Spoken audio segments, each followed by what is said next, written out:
Scanning for audio.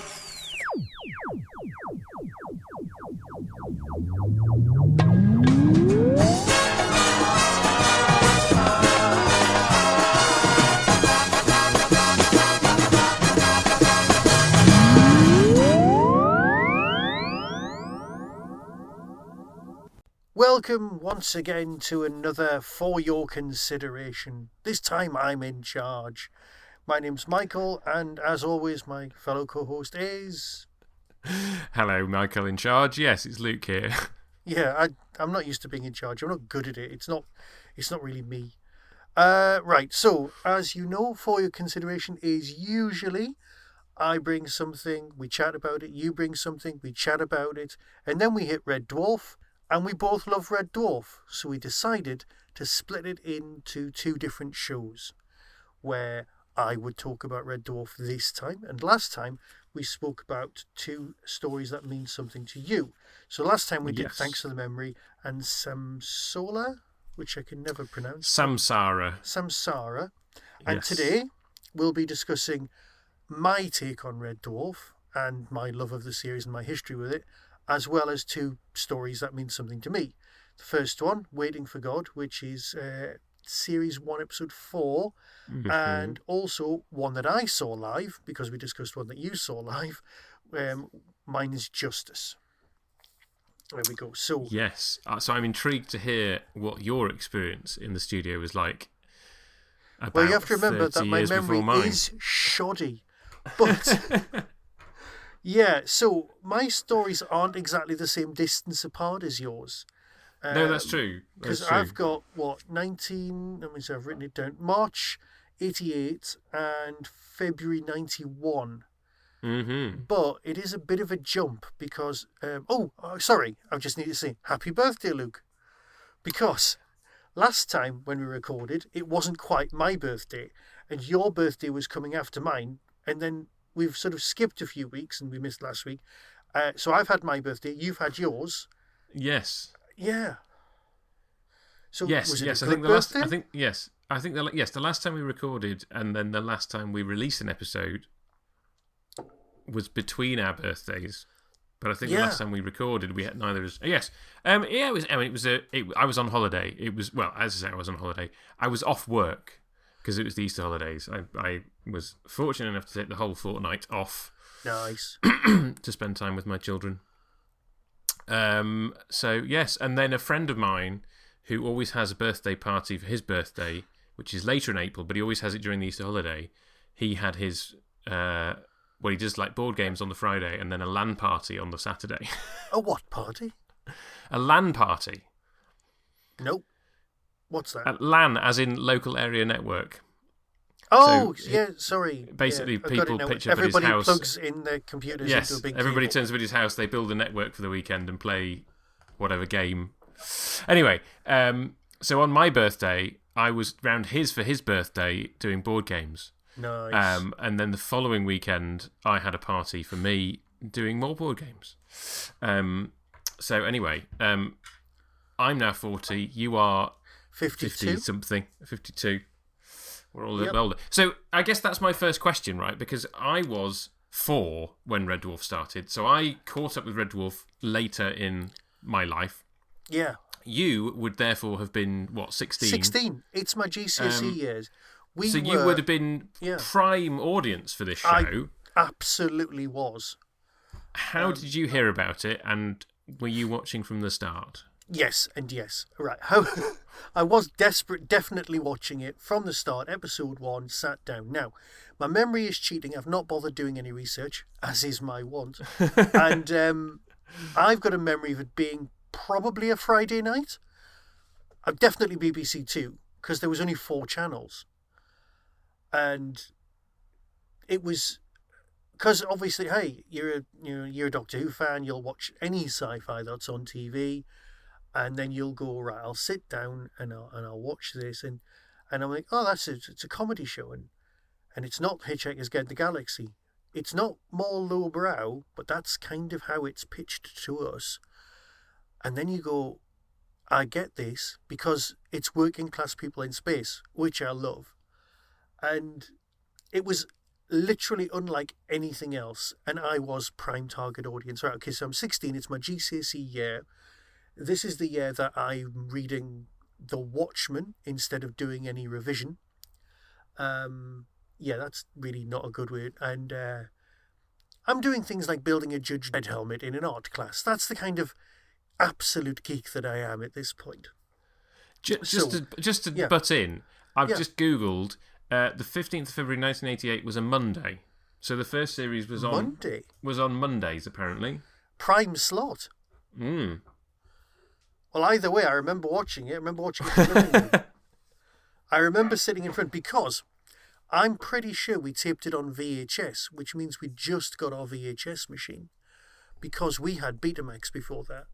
And the Betamax system was you could see it on the screen. You could see how much more superior the picture quality was. It genuinely was, but our video rental shop just didn't have Betamax in to hire. So we did that. So we did have the VHS and the Betamax, so I could copy one to the other.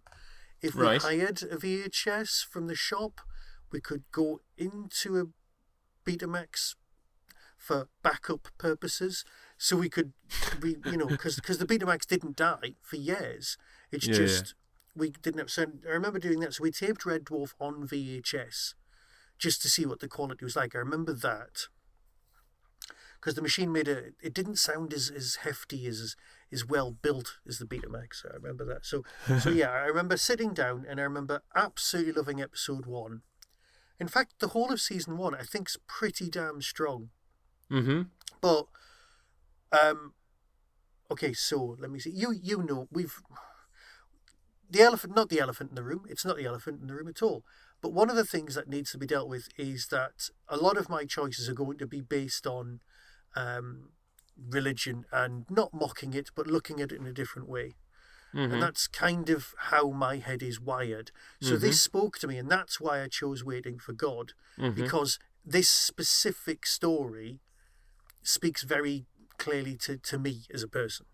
So that was why I went with that. So that was my love of Red Dwarf. Just kind of, I experienced it was on. Now, running parallel to all of this, go back a few years. Natural born geek, brought up on black and white films, the BBC Two, watching the sci-fi movies on at 6 o'clock in the evening, the Star Treks, all of that, right? Shared a lot of it with my dad, same as you did. So we're going through life. Dungeons and Dragons, I'm playing that with my friends at school. I keep playing while they kind of go off and do different things. So I join, first off, a Blythe-based role-playing club that met on a Sunday. It took an absolute age to get to Blythe because we had to travel on the 308. And the 308 bus actually left North Tyneside and went to Northumberland. This does make sense. This club was miles away, and it was in the middle of it was a stupid trek. I was going to say, is it just this was the closest local club that you could find? Exactly. So eventually somebody formed another role-playing club called WARP, Walls End Adventure Role Players. I have no idea if it's still going. This is 40-odd years later. But you know what? These people had staying power. I've been scared to look it up, okay? So, Games Workshop was selling games that weren't just Warhammer, and we put a little sign on the wall in there and in Time Slip, and then people joined. Okay, this does link with Red Dwarf. So, just to scare you, Michael, I've just Googled it, and warp-club.com, the Walls End Adventure Role Players, formed in the late 80s and still going strong today, according to their Fantastic! website. I am so pleased that it's still out there. Oh, God, that's really made my night knowing that it's still going out there. I say that, the most recent thing they have is something from 2018. So maybe... Maybe's not. Maybe it's not running. I don't know. But anyway, so we go from Blythe to Walls End Adventure Role-Playing. Now I'm from Walls End. It's not far. It's at this point that I meet my best friend in the world, Andrew Richard Barber. Right now, he's a few years older than me, and he is the one thing that I hold very high. He's hilarious. Okay, And the one thing that we laugh so much during the games, Call of Cthulhu, Golden Heroes, the works. We laugh so much that we're actually banned from playing games together because we have to play games with other people because we're just constantly taking the piss. Saturdays Brilliant. are spent together in each other's company. He's a massive Doctor Who fan as well. He's the person who I watched Rose with eventually years later. This was a lifelong, ongoing friendship that was formed at the Wall's End Adventure Role Players. And one of the things that we bonded over was Red Dwarf. We absolutely loved it. By the time of season 2, we were like, is there not a Red Dwarf fan club? There must be a Red Dwarf fan club. There's got to be one. Why isn't there one? Season 3 was rolling around, and we're like, look, we'll write to the authors, because that's what you do when you're 17. You go, I'll write to the authors, and we'll see if there's a fan club, and if there isn't, can we form one? We get a letter back. Now, I haven't got the letter. Andy had it, and he's long gone now. So we get this letter saying, if only you'd written to us 2 weeks earlier, somebody else has asked to form the fan club. His name's Nick Ferrari, I think he is. Or something like that. Like I said, memory's cheating. Because he's doing the fan club now. And we were like, oh, okay. So we made contact with this guy, had a little bit of an exchange. This is pre-internet, pre-everything. I think we put an advert in TV Zone. That's what we did. This is important. We put an advert in TV Zone saying, do you want to join the fan club? And then eventually what happened was we had all of these people, about 50, 60 people had written to us from this £5 advert in the back of TV Zone. And some of them were just like, people just put their name and that was it. But one person had actually written a letter, and that was who became my friend Catherine. We started writing to each other at that point. So that became a sort of long-term ongoing thing. So Red Dwarf, as well as Doctor Who, was creating friendships and expanding my horizons and my world. So, yes, that was it. So what I do is I get this big pile of membership cards and I give them all to this guy called Nick, and he takes over that end of things, and that's it. To be fair, I think I'm in the fan club for like 5 minutes. And then that's kind of it for me. I'm like, look, I'll just watch the show. That'll do me. I don't need to partake in this thing. And I'm sure there'll be conventions at some point. Not that I'd ever been to a convention. Oh, no, I'd been to one Doctor Who convention at this point. And I think I went to that when I was 10. I'm going to say, Michael, that sounds like, at the time, probably unknown to you, but you doing an ADHD thing. Yeah. Where you had a hyper-focus that was like, I want to start a Red Dwarf fan club. And then it was accomplished, and you were like, "Oh, done that. Move on." Yeah. You're very, very, very, very right on that one, and that is a pattern that has totally been a thing in my life. It was like, oh, I want this to exist. It doesn't exist. I must make it exist, as opposed to everyone else who'll just go, oh, does it not exist? Fair enough.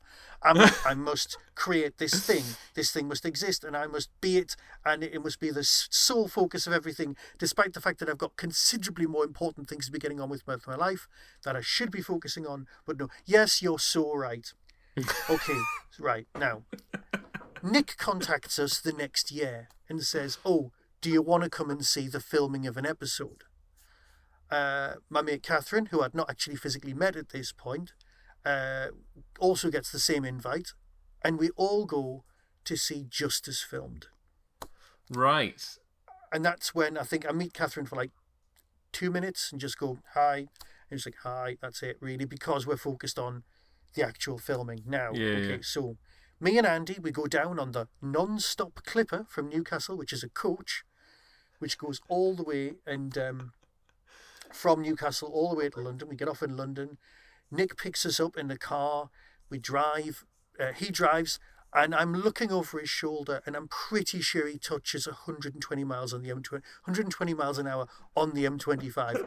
I'm absolutely terrified at this point. Okay.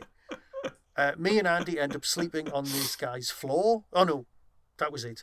So we watch the episode filmed.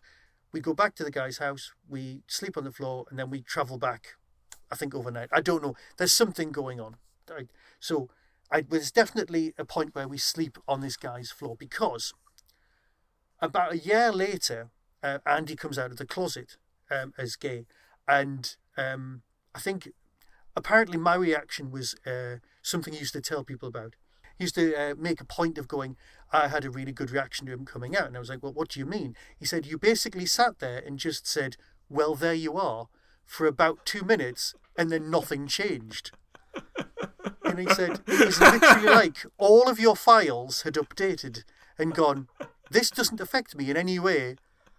There you go then. That was it. And apparently that was the best reaction I could have had, so that was fine. But he did used to make a point of saying that before he came out, we had slept together. But in the sense of we'd actually just slept together, which was one of his most favourite gags. It's like, thanks, Andy. And I'm pretty sure that story got told at his funeral.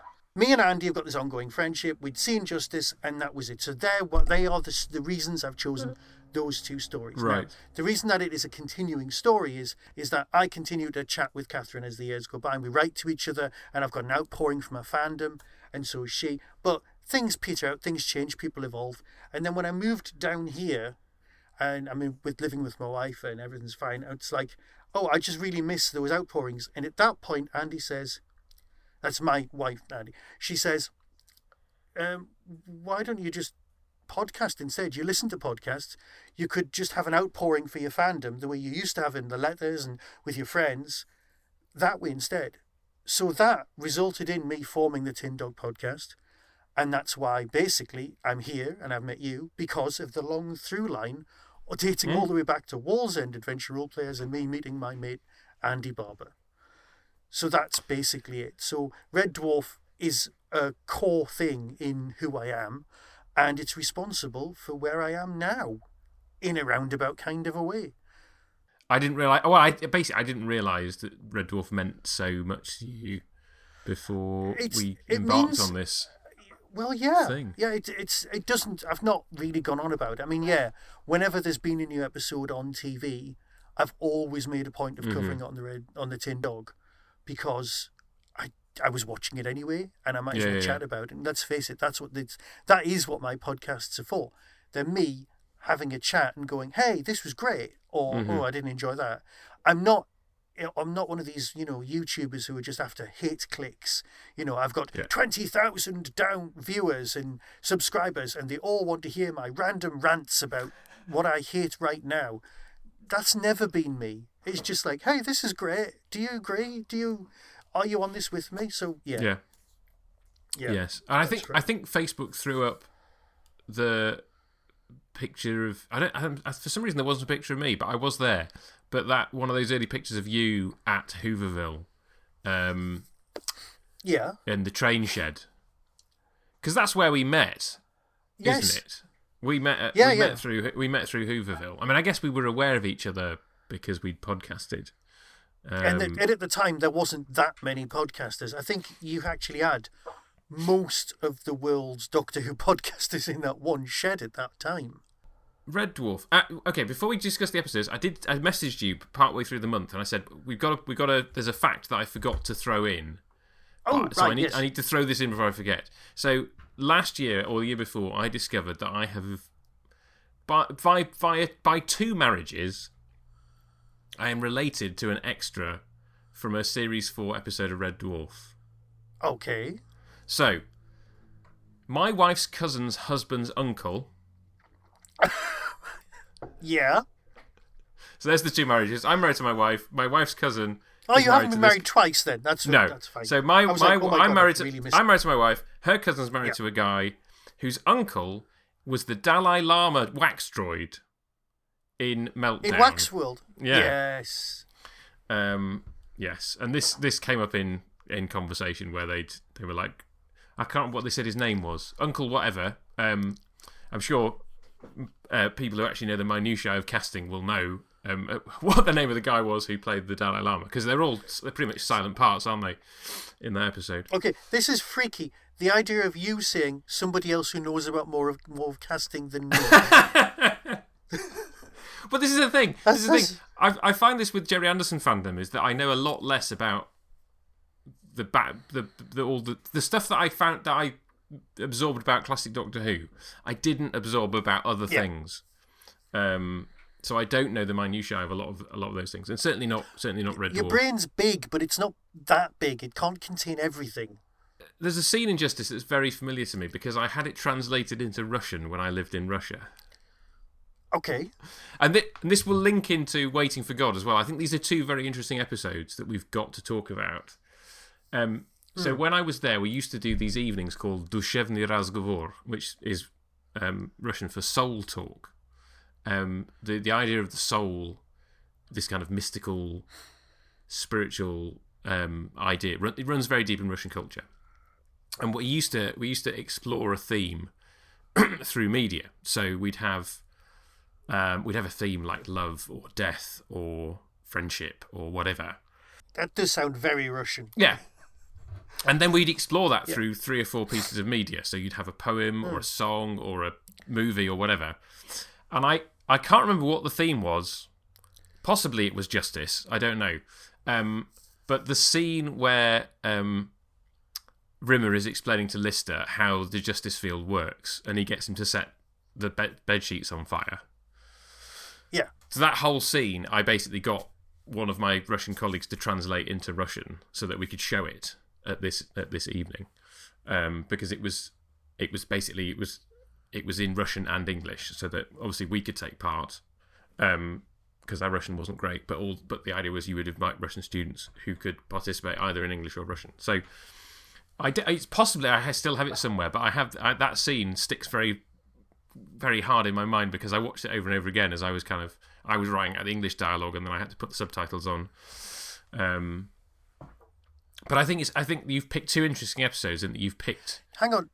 Here's the important question. Yes. Did they laugh? I don't remember. But I do seem to remember that. I think this is generally true. Humour is one of the last things that you get about a culture. They had, but certainly kind of big student get-togethers. They used to have these talent shows.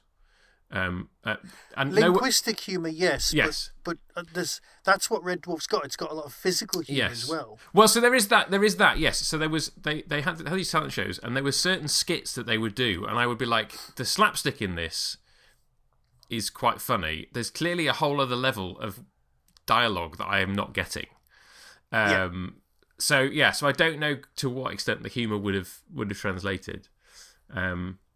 But I think it's interesting that you've picked 2 episodes which actually deal with some slightly weighty philosophical ideas.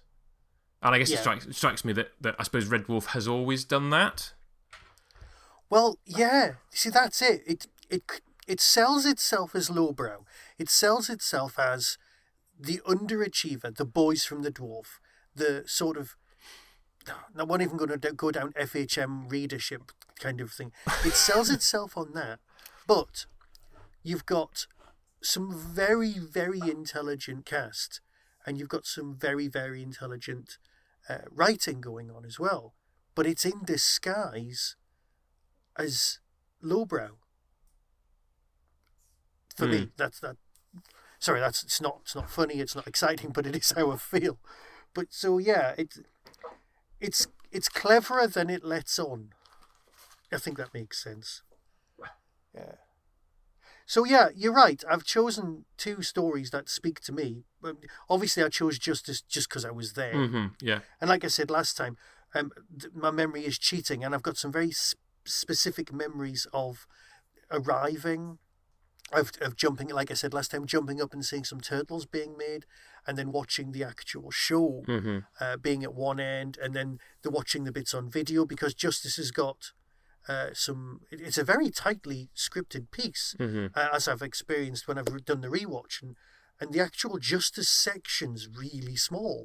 Yeah. There's a big bit at the beginning which is dealing with space mumps, and the thawing out of the casket and the setting up of the narrative. Yeah. Then actually on Justice World, it's arrival, being sent to jail, getting out of jail, and then having to deal with the simulant. Yeah. Or droid or whatever it is. So the actual Justice bit of Justice is really quite small. It is, yes. But the bit that was on screen, the bit that was like performed in front of us, was the actual the Justice computer telling that, actually giving Rimmer the thing, and the trial. Those two bits were done live on that sort of very sort of minimalist black set with the light from behind. That was that's the one. It felt to me like we haven't got much budget at this point, and we need something cheap to make the set work. Yeah, because I mean, it does work. It does work. I'm just saying, like it from a production point of view, it feels quite cheap. No.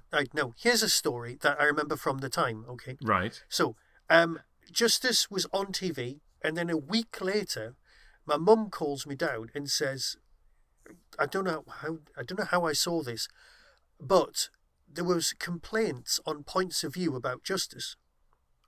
Yes. And for those of you who aren't from another country or whatever, Points of View used to be a kind of feedback program where people would send in letters and either complain or praise the BBC. Okay, that was it. Yeah. And it used to be Barry Tuck, and then it was the woman who did what was it called? Anyway, Anne Robinson was. I think she might have been doing it at the time, and people had complained that Red Dwarf was now using a laugh track rather than a real audience. Oh, right. And this was because, but I'd been in the audience, and this is the follow-on from what you were saying last time. Everyone in that place was at a convention. They were doing Red Dwarf live for us because we were fans. This is the 4th year of Red Dwarf. There wasn't a single ordinary member of the human race in that audience. We were all massive fans watching this show performed for us. That's why we were laughing so much. Mm-hmm. That's why it didn't sound like that sounded like a laugh track, because we were all just having a fabulous time. So I don't know if that's true, but I have an absolute concrete memory of it, of somebody complaining on Points of View about the laugh track, which didn't exist. It's definitely, I've definitely seen that criticism online of the more recent stuff. Yeah. As well. Series 10, 11 and 12. And again, you're like, I was there. Exactly. Yeah. And they do say, I think the one caveat that's been made is that in the edit they do occasionally move a laugh around, right? Occasionally they'll move a laugh somewhere so that the timing works better. Because there's certainly some moments I can't off the top of my head think where there are moments where an actor pauses. I mean, Chris Barry in particular, I think there's a few where he pauses for a laugh and he doesn't get it quite, and they kind of keep it in. And so there is that kind of that judgment on the part of the actors of kind of knowing that they're performing to a live audience. Yeah. And obviously, if they weren't, and it was just a laugh track pasted on the top, you wouldn't have those moments of them slightly misjudging the scale of the laugh. So what people are really complaining about is there's too much laughter. And are they kind of going, well, I didn't find it so funny, and they feel that that's what they're being kind of sort of conned into. Yeah. They're going like, well, it was funny, but it wasn't that funny. It wasn't that funny. Well, if you were there in the live audience, you would have, like I say, I mean, I don't think the more recent series they're not peak Red Dwarf. Like the peak of Dwarf is gone. Yeah. We have to admit that, but to be there in the audience with those people, was a special experience. And if you were that person on that night, and that's the recording that they got, and that's what they legitimately allowed to put out onto the TV. Well, yeah. Let's go chronologically. Yeah, yes, let's do it. It fits into this narrative that. And I'm so sorry. I've seen the first 10 minutes of The Promised Land. That was all I could fit in. I still haven't seen the whole of it. It's fine. But I can see immediately from watching the first 10 minutes that it is clearly a sequel to Waiting for God. But there is that sort of through line in Series 1 of setting up this idea of Lister's idea all along was that he wanted to go to Fiji with a cow and a sheep and breed horses, and Kachansky was going to ride the horses. There's that sort of line that goes through the first couple of series and then sort of gets forgotten, really. Because he's trying to make it back to Earth. Yes. and to fulfill a destiny. And that's, yeah, you're right. It's the driving force of that's what he wants is they're the dreams of a young man, but they're also they're a MacGuffin in a certain respect. Yeah. Because they're there to drive on the character until other things become his motivation. Yes. It's like with the steptoe and son thing that I kept harping on about. The motivation of Harold is to escape his dad, but setting up on his own, and then it's there is some motivation, but it's basically just survival. But you can't sell that to the audience, so he's just trying to. So yeah, I can see that. But yeah, that thing obviously goes into the religion. But on the waiting for God thing, I think it's what you've got is you haven't just got the cat religion thing, which I love, but you've also got Rimmer's religion, which is aliens, and you've also got the existential crisis of the toaster going on as well, because the toaster only exists for one thing, and that thing's not really needed, and so you've got it's important. All of the characters have got something going on. Obviously, the cat just exists in order to bring the story progressed. Yes. At this point, he isn't having that much of a religious moment because he doesn't believe that Cloister the Stupid is Lister. Yes. Because there's, if you're God, why that face? It's also the fact that the cat. What is it said? The cat is this child of the imbecile and the. How were his parents described? There's something in the imbecile, and so the cat is by his nature of being left behind on Red Dwarf, he is already sort of an outcast from the religion, isn't he? And I think it was interesting that you talked about Rimmer's religion. We did Thanks for the Memory last time, and obviously the minute that they're faced with a mystery, Rimmer's immediate response is it's aliens, right? Yeah. And again, that's a thing, and I can't remember how many times that happens, but that again feels like a first couple of series thing that Rimmer is always kind of, and then that is kind of when they do eventually meet Gelfs, who are. They're not aliens because they're genetically engineered life forms, but they are they fulfill the function of aliens in the Red Dwarf universe. Function of aliens, but they do it in such an elegant way as to not still be aliens because that's the point. The point of Red Dwarf is that there is no one else. Yes, and anybody there's that just they do the mess meet, we've made. Yes, and it just goes on. Yes. Yeah. Yes. Anybody that they do meet is a product of human technology. Yeah. So I like. As I said last time, I like the first and second series probably just more than anything else. Yeah. And I think it's partly because it plays with these ideas.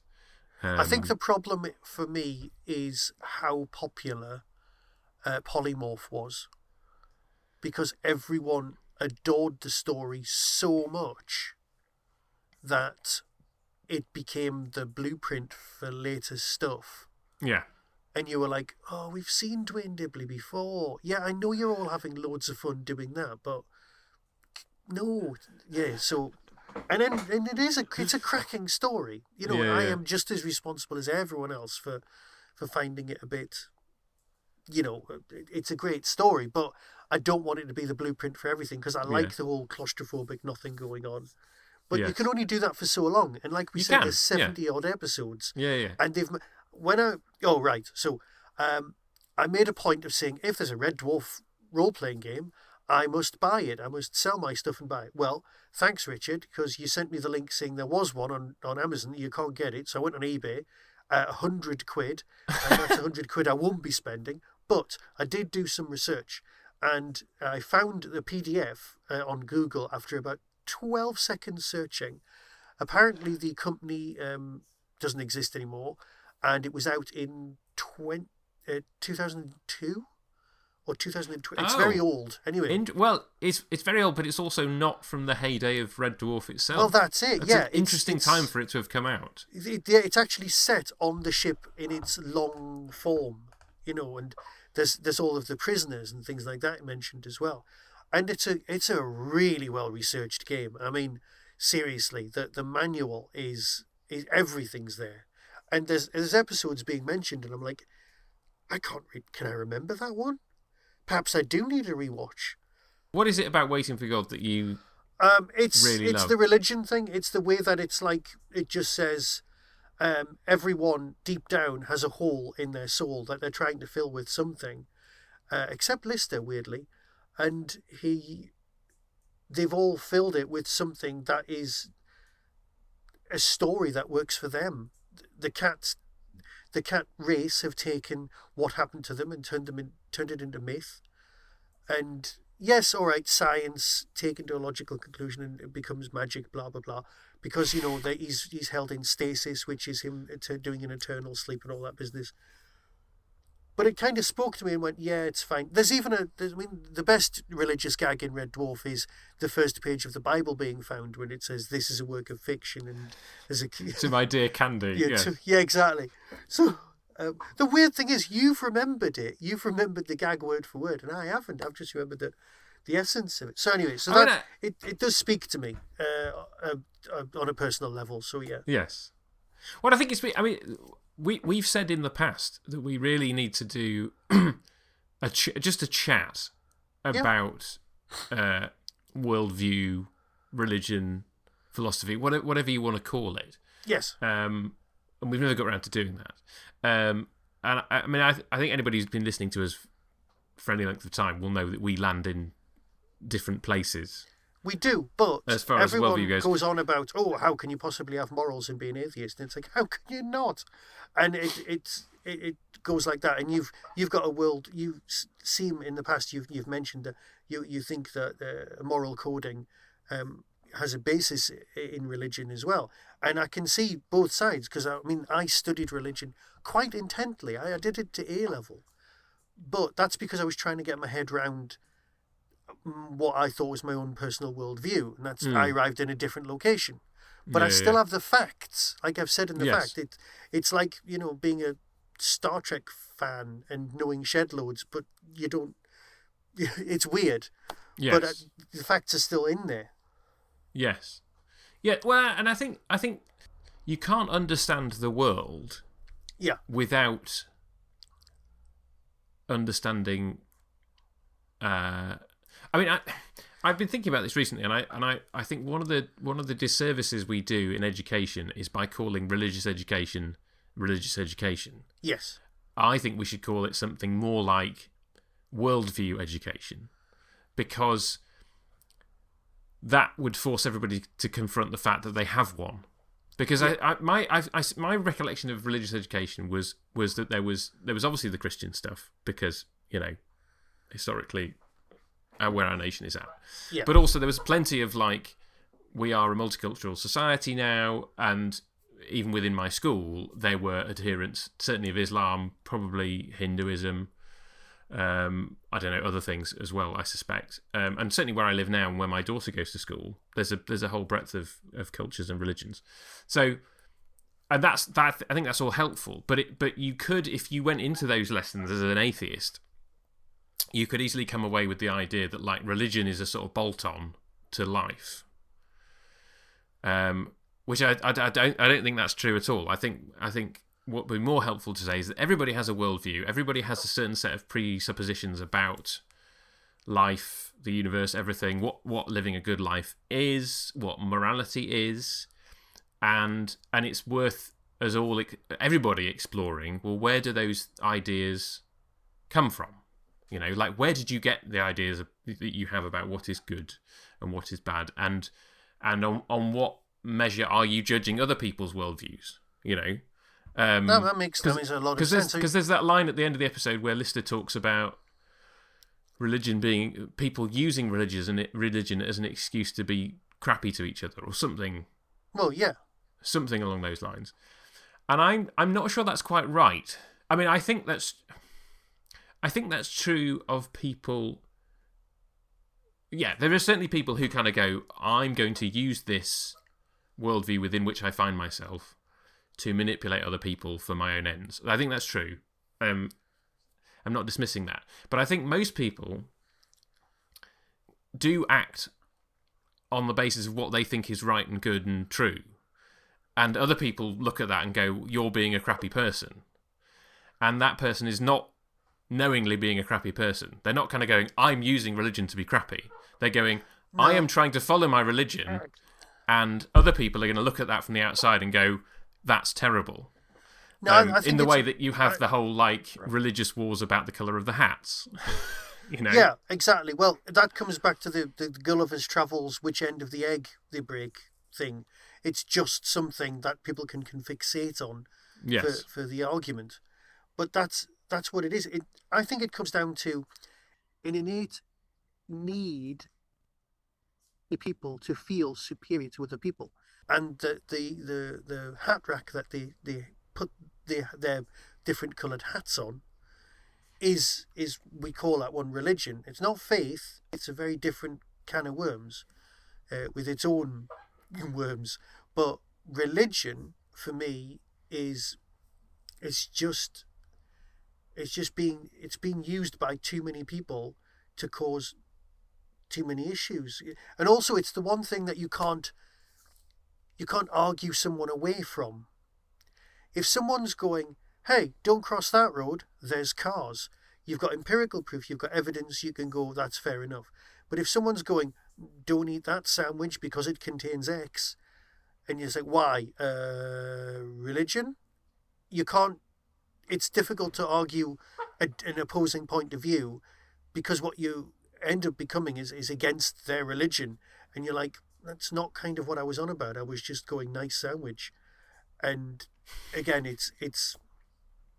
I don't see there being a way out of it other than hoping that people eventually arrive at for me, an accepted wave of atheism eventually. I think that the people in the West are about 80 years ahead of hopefully for me, in front of the rest of the world on their atheist wave, so that everyone reaches the point where it's like, there was a thing on Radio 4 where someone was talking about, in Northern Ireland, do you perceive yourself as Catholic or Protestant?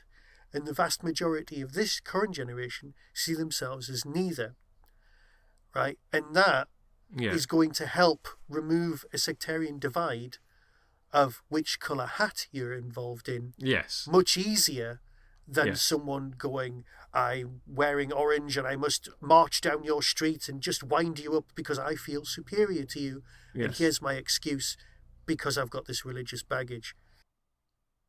Yes. So yes, and that would be my argument for the atheism thing. Yeah. No, and I suppose there's two things. There's the actual beliefs. Like, do you believe that there's a God or not? And I think I broadly agree with you in that there are very few people that you can argue and persuade. Like some people do seem to have experiences where their only objection to there being a God is some kind of intellectual argument. Yeah. There's a scientific thing that they're like, well, I can't reconcile these two. And if you could kind of have a discussion with them and kind of reconcile those two, then they could be like, oh, okay, maybe I can make a step towards faith. Or the other way around. Yeah, there are people who go the other direction, certainly. But I think because there are people who do the whole science thing where they just go, all right, okay, so in this universe, God's created the devil as well. So, and then he sent him, and then they get involved in the logistics. The way that Doctor Who fans get involved in unit dating, they get hooked on the minutiae of things that people have said hundreds of years ago when things weren't as clear or obvious, and they've gone, right, those are the facts. That's what we're stuck with. That's what we have to go with. And you're going, but we can see with our own eyes that that's not the case. And therefore, and they're like, well, is religion all nonsense, or is it all, important or what. And because Yeah. I get it, I get that through religion we've ended up with some good things. We've ended up with a printing press. We've ended up with art because you had somebody to pay for the art, and eventually art's developed, and that's become part of the culture, and so on. So Yeah. without a religion, lots of other things that that make us wouldn't be around. So I'm not. Yes. But I think I would go further. More trouble, though. Yeah. I would go further than that and say that if you have grown up in the West, then you're thinking about all these fundamental questions, whether you like it or not, Yeah. is underpinned by centuries of Christian thinking. And we are in an interesting place historically in that we're sort of 200 years or so post-Enlightenment, where you had a bunch of philosophers who were like, we want to try and keep the fruits of that, but without the theological underpinnings, because we don't believe in the miracles anymore. Yeah. You know? And so you have, I mean, recently, just as an example, in the last few weeks, Richard Dawkins was interviewed and very much kind of pushed this idea of being a cultural Christian whilst saying all the religious stuff is nonsense, basically. Yes. The question that you have to ask is, can you have the fruit without the roots? You know, like if you take away all of the religious beliefs that underpin our society, does it eventually fall apart? And we're not there yet.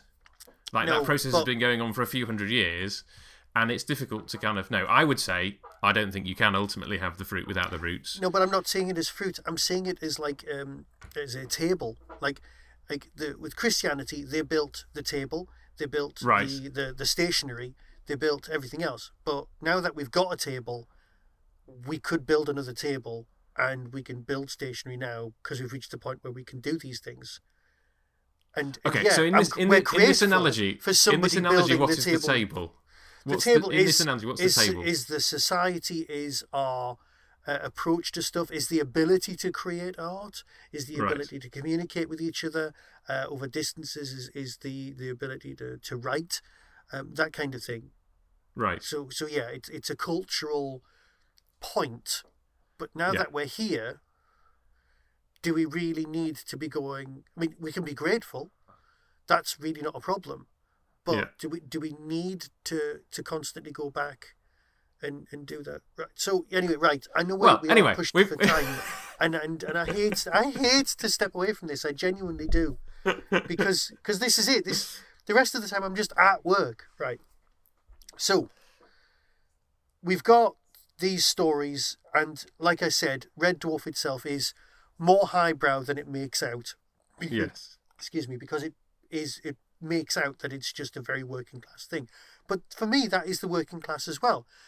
As the working class is considerably more highbrow than it lets on. My dad, worked in the docks, and yet I know for a fact he's seen a few operas and enjoyed the hell out of them. It's never as clear cut as you think. And obviously Dave's meant to be a slob, but at the end of Justice he does this massive speech about everything, and then they just say thank God, weirdly, Kat says it, when he falls down a pit and hurts himself.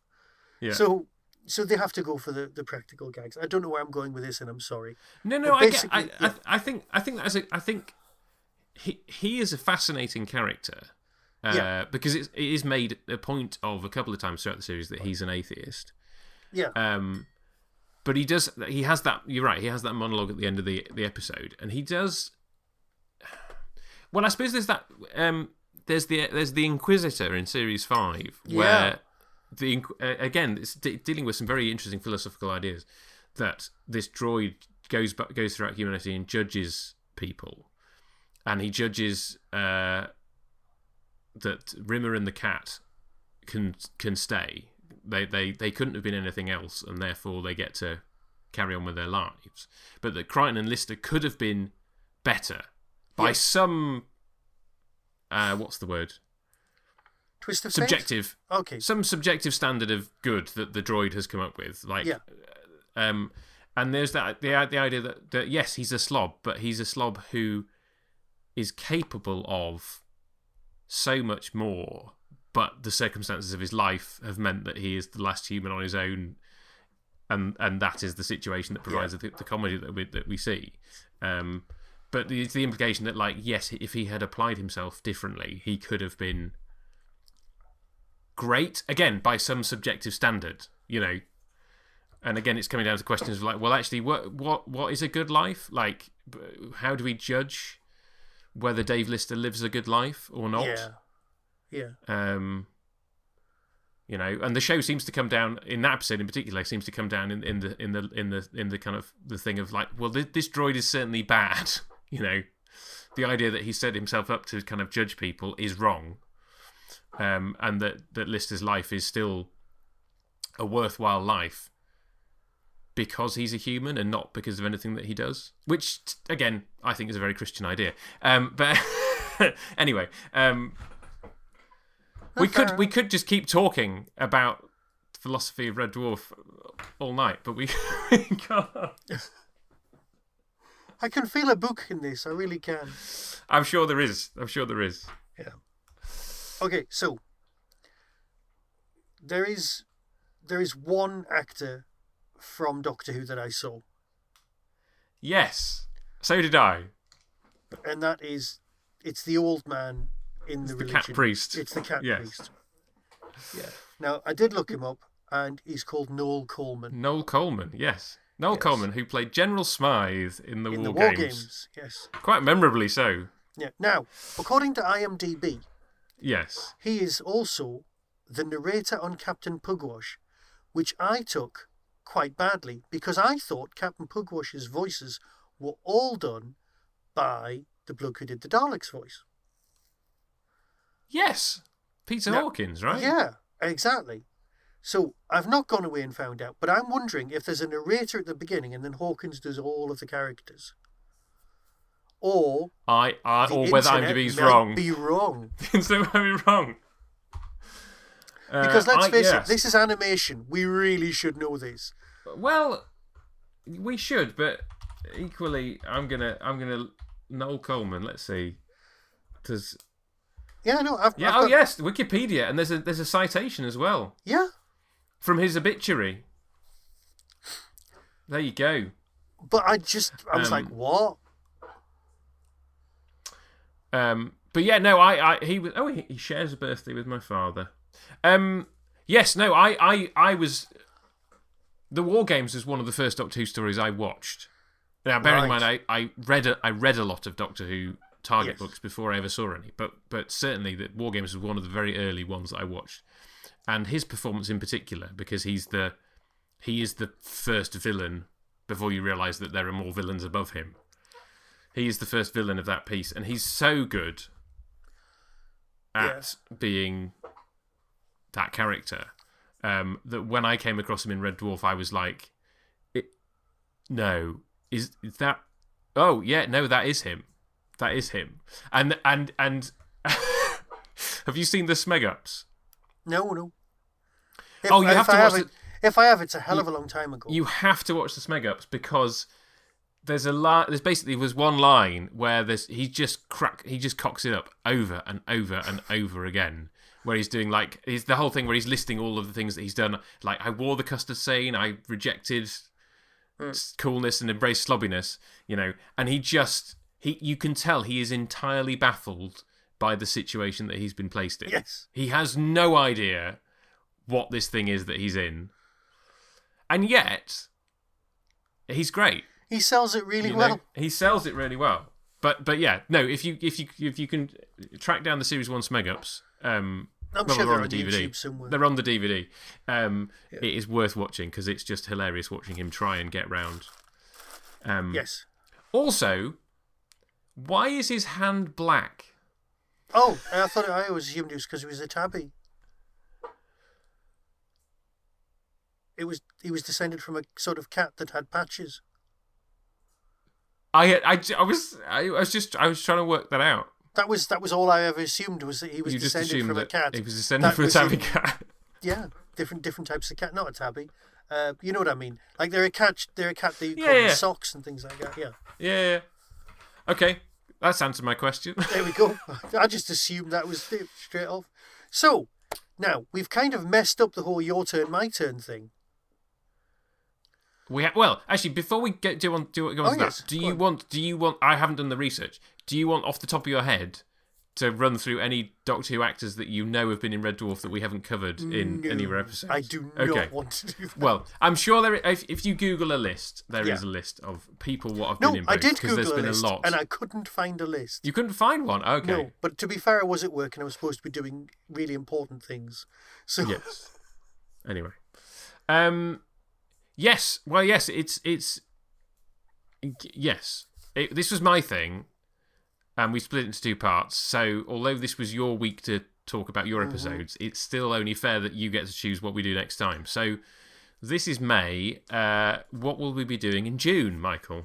Star Cops. Oh! Yeah. A specific episode, and I believe it's called Little Green Men. And I've found it, and I've even uploaded it to my bit of YouTube, so that if anyone does want to watch it beforehand, they can watch that one thing. Although you can track it down anywhere. They're just everywhere. But it's a specific episode called Little Green Men. So I have never seen Star Cops. This is prime rib, best of the bunch Star Cops, this particular episode.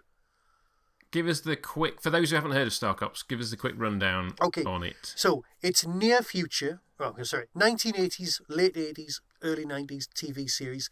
It had one season, and of how many episodes? Of, I believe, 9. It was a weird number. Okay. But I'll know all of this for next time. Written by Chris Boucher, yes. Now, who wrote for Doctor Who. Yes. And was the script editor on Blake 7, right? Exactly. But this is hard sci-fi. This isn't your, there's some aliens out there. In fact, the whole point is there are no aliens. It's near Earth orbit, and all of the science is pure. Big Finish have brought everybody back, and they've made a series now, which I'm loving. Oh, and you've picked the final episode. Yes. But that's because they absolutely got it right by this point. Right. The teething troubles, the zero gravity, all of the stuff that looked a bit chunky, not here. This is a classic, proper Echoes of Arthur C. Clarke, proper sci-fi story. And it's about the police force investigating something on Moon Base, because that's how they got around the gravity issue. And I don't want to spoil it because that's it. So I will send you a link as soon as we're done, and you will have that. But this is the last one. If you'd rather we did episode 1, I'm quite willing to do that. No. I'm happy to dive in on that. And it's definitely a series that I have heard and they're all standalone many stories. things about. Every single one of them is a standalone. And directed by Graham Harper, so that should be good. Yeah, I was wondering why this one looked so good. That'll be why. Because he was good at what he did. I mean, yes, I think he's retired now, isn't he? He's still alive, but I think he's retired now. Is he? Oh, I'm surprised. I'm assuming he's retired. I thought he'd just go on forever. Anyway. Right, so that's my time for next time. Written by Chris Boucher, directed by Graham Harper. We will talk about that next time. Yeah, as I say, I have no connection to it other than being told it's good. You can tell us why you're a fan of Star Cops. Oh, yeah. I saw and yeah, we could have said a lot more about Red Dwarf. We could. We really and could perhaps have. One day we will. I really We're not going to rewatch the whole thing, Michael. That's just... No, we're not. We're not. But we could. I'm sure people could write in and say which episodes they want us to talk about. That would be different. True. We could open that up to... Yeah. You know what? If we were in it for the money, we could do things like a Patreon exclusive. We could. But we're not. We're here for the chat. It's difficult enough fitting these in once a month. It really is. The pressures of running a Patreon. Yeah. Cool. Well, I will sign off and leave the final word to you as ever, Michael. Well, be seeing you.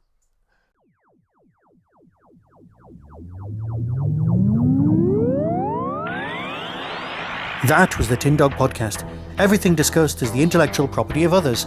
No infringement is intended. For early access to reviews, follow the show on YouTube or Twitter @TinDogPodcast. To contact the show, email tin-dog@hotmail.co.uk. The Tin Dog Podcast is a founder member of the Doctor Who Podcast Alliance.